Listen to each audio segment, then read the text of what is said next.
This will be, for a change, a short video on Iqbal's reconstruction. We've just talked about God's infinity, eternity, creativeness, knowledge, and now we have to talk about God's omnipotence. But Iqbal only says a few things, just about, 4 or 5 sentences on, maybe 6 sentences on omnipotence in this section, and then he goes on to something else. So let's keep this video to one topic, and also I have exams to grade. So he's just said that God in his creativeness, in and out of his creativeness, freely chooses to let us have a role in creation. We get to be participators with God in God's management of the universe. And this is a limitation God imposes on himself. And now the question arises, and Iqbal phrases it thus, but how, it may be asked, is it possible to reconcile limitation with omnipotence? So omnipotence means God has infinite power.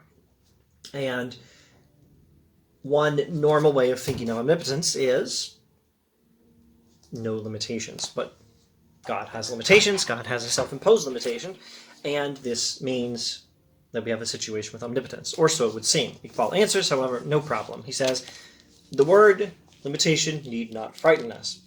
The Quran has no liking for abstract universals. It always fixes its gaze on the concrete, etc., etc. So the first lesson on omnipotence is not a definition of omnipotence or a description of how we should think of omnipotence and how not to think of omnipotence. Well, he's already told us don't think of omnipotence in terms of simply having no limitations. That's the wrong definition of omnipotence. But before he tells us what we should think omnipotence means, he gives us a lesson on how to think of omnipotence. Don't think of omnipotence in the manner of some clever philosopher sitting in his chair in his office thinking. Now, there's nothing wrong with philosophers sitting in chairs and thinking, but it's not always the best way to understand the world. You have to live in the world. You have to pay attention to experience. You can't get all the necessary experience we need for knowledge just by sitting and thinking. Also, it's not really the right Quranic way of thinking. Islam requires us, Iqbal says, to think practically. And Iqbal has been saying repeatedly in this book, think empirically, think in terms of concrete, practical experience. Think in terms of the world we live in. Think in terms of the world as we know it through experience, and then you will be much more likely to think properly about lots of things, including omnipotence.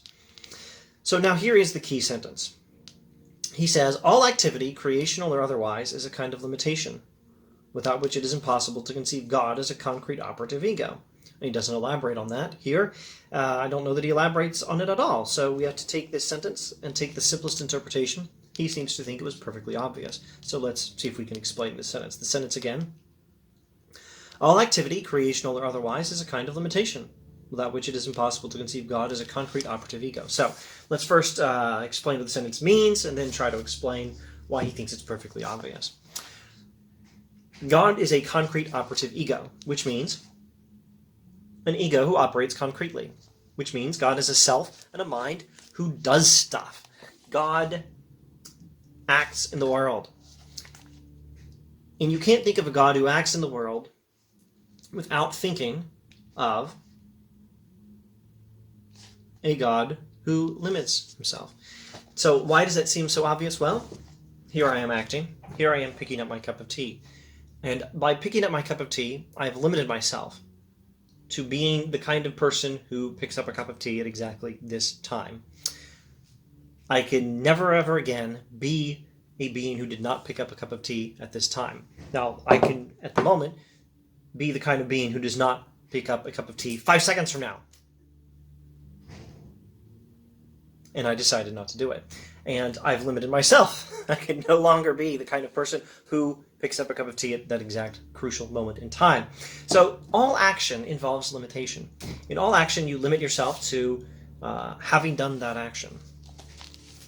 Now Iqbal says, omnipotence abstractly conceived is merely blind, capricious power without limits. Don't think of omnipotence abstractly, think of omnipotence practically. And he says the Quran views divine omnipotence as intimately related to divine wisdom and finds the infinite power of God revealed not in the arbitrary and the capricious, but in the recent, the regular, and the orderly. So how do we understand omnipotence in terms of God's action in creating the universe? God's omnipotence is his infinite power, which is revealed in the order of the universe God created.